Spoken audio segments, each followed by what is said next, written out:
उन्होंने तो हमीरपुर के विकास के लिए भी कितना काम किया था। अब से कुछ महीने पहले ही वो हम सबको छोड़ के चले गए। मैं आज हमीरपुर आया हूं तो उन्हें भावभीनी श्रद्धांजलि भी अर्पित करता हूं। भाइयों और बहनों, जितना मैं हिमाचल को जानता हूं, यहां के लोगों को जानता हूं, ये कह सकता हूं कि इस बार हिमाचल के लोग खुद ही ये चुनाव लड़ रहे हैं, खुद ही चुनाव का नेतृत्व कर रहे हैं और दोबारा जयराम जी की सरकार बनाने का यहां हिमाचल की जनता ने फैसला कर लिया है। भाइयों बहनों, हिमाचल में ऐसा नहीं हुआ, लेकिन हम ये भी जानते हैं कि हिमाचल के खून में ही नया इतिहास बनाना है। इसलिए हिमाचल में इस बार भाजपा की सरकार की वापसी भी तय है और डबल इंजन की सरकार का तेज गति से दौड़ना भी तय है। साथियों, आपने इतने वर्षों के शासन में कांग्रेस ने जिस तरह हिमाचल के साथ विश्वासघात किया है, जो छल किया है, उसके सबसे बड़े भुक्तभोगी हिमाचल के ही लोग हैं। कांग्रेस ने हिमाचल को हर बुनियादी चीज के लिए तरसा दिया था। वहीं भाजपा है जिसने हिमाचल के हर घर घर को बुनियादी सुविधाओं से जोड़ने के लिए दिन रात ईमानदारी से प्रयास किया है। इस वजह से आज हिमाचल के लोग, पूरे देश के लोग भाजपा पर इतना विश्वास करते हैं। भाजपा पर देश का ये भरोसा लगातार मजबूत होता जा रहा है। अभी 2-3 दिन पहले ही देश के कुछ राज्यों में उपचुनाव के परिणाम आए हैं। आपने देखा होगा कि जहां कभी भाजपा को बहुत कमजोर माना जाता था, वहां भी लोगों ने कमल का फूल बढ़ चढ़ करके खिला दिया है। लेकिन कांग्रेस जहां बहुत ताकतवर होती थी, सरकार में होती थी या तो कभी मुख्य विपक्षी दल होती थी, वहां की कांग्रेस की स्थिति दिनों दिन बिगड़ती ही जा रही है।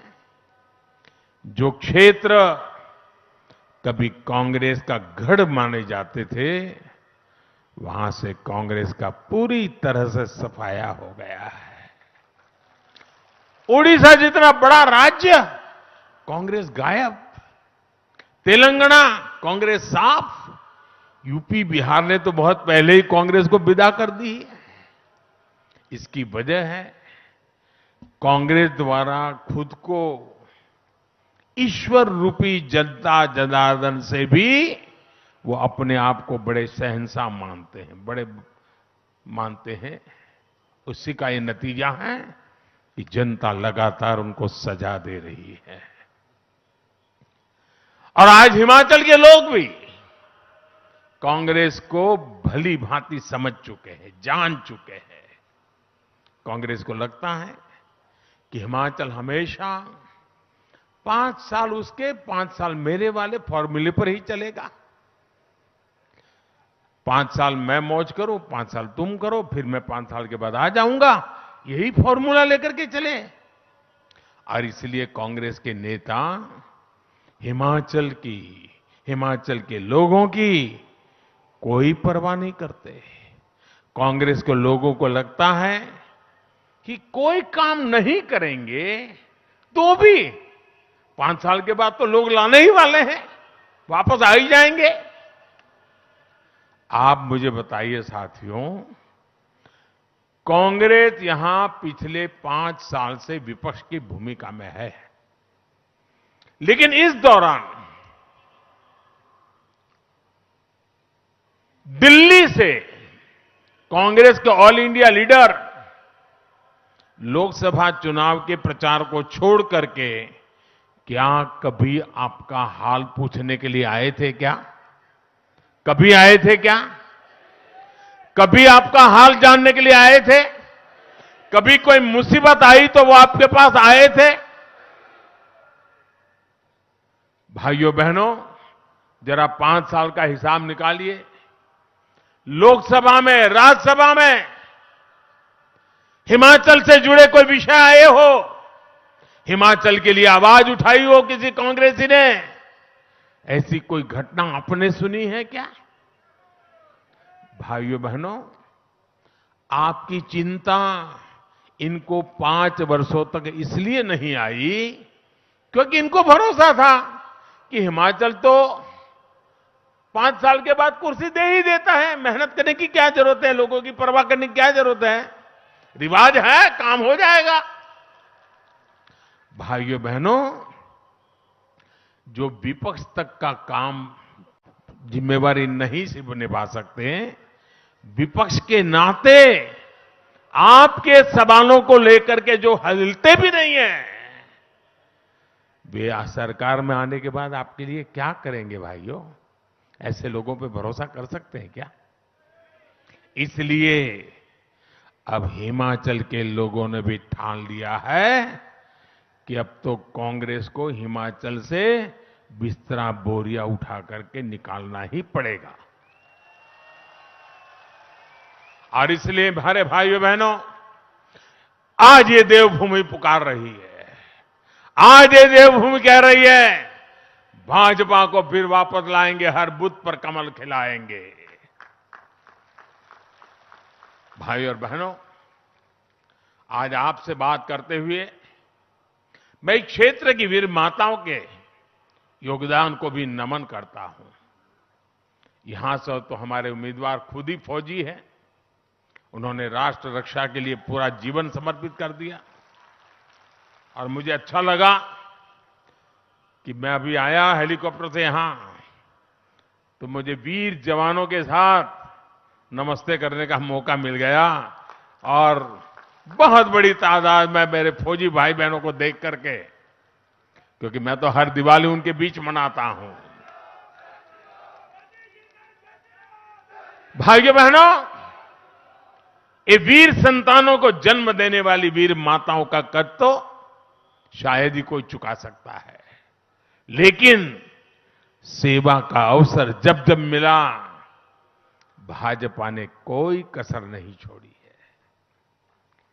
अभी मैं करगिल गया था दिवाली मनाने के लिए, तो मैं हैरान था। मैं और धूमल जी करगिल गए थे, करगिल लड़ाई के समय। उस समय की सारी फोटो की प्रदर्शनी लगाई थी वहां के लोगों ने, और वहां जो आज जो जवान है उनको भी वो पुरानी बातें याद थी कि धूमल जी और मोदी जी हमारे बीच में युद्ध के मैदान के समय आए थे। और मुझे याद है उस समय हमारा यहां का युवा मोर्चा के अध्यक्ष के रूप में हमारे जयराम जी थे और हमारा विनोद ठाकुर वो महामंत्री था। युवा मोर्चा ने तब करगिल के शहीदों के जीवन को समर्पित स्मारिका भी निकाली थी। भाजपा की यही विशेषता है। भाजपा की ताकत चाहे कितनी भी रही हो, हमारे लिए खुद से बड़ा दल है और दल से बड़ा देश है। साथियों, हमीरपुर के हमारे इस क्षेत्र में तो फौजी परिवारों का बाहुल्य है।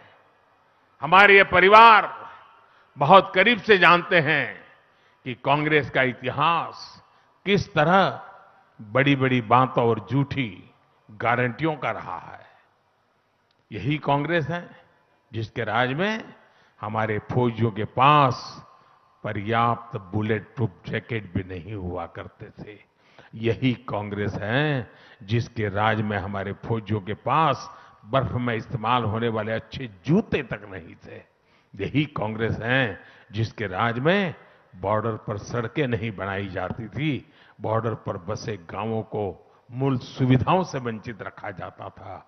यही कांग्रेस है जिसने फौजियों को वन रैंक वन पेंशन के नाम पर 40 साल तक लगातार धोखा दिया। 40 साल तक। चुनाव के पहले कोई भी वादा करने में वो झिझकते नहीं है। कुछ भी वादा कर दो, अभी भी कर रहे हैं, ढेर सारे वादे कर रहे हैं। आप याद करिए भाइयों बहनों, मैंने हिमाचल के फौजी परिवारों को वचन दिया था कि चाहे कुछ भी हो, वन रैंक वन पेंशन हम लागू करके रहेंगे। और हमने ना सिर्फ वन रैंक वन पेंशन को लागू किया, बल्कि इसका एरियर भी पूरे सम्मान के साथ दिया। आज आप जानकर हैरान रह जाओगे कि वन रैंक वन पेंशन की वजह से अब तक लगभग 60,000 करोड़ रुपया देश भर के हमारे फौजी परिवारों के खाते में गए, और यह अतिरिक्त राशि गई है।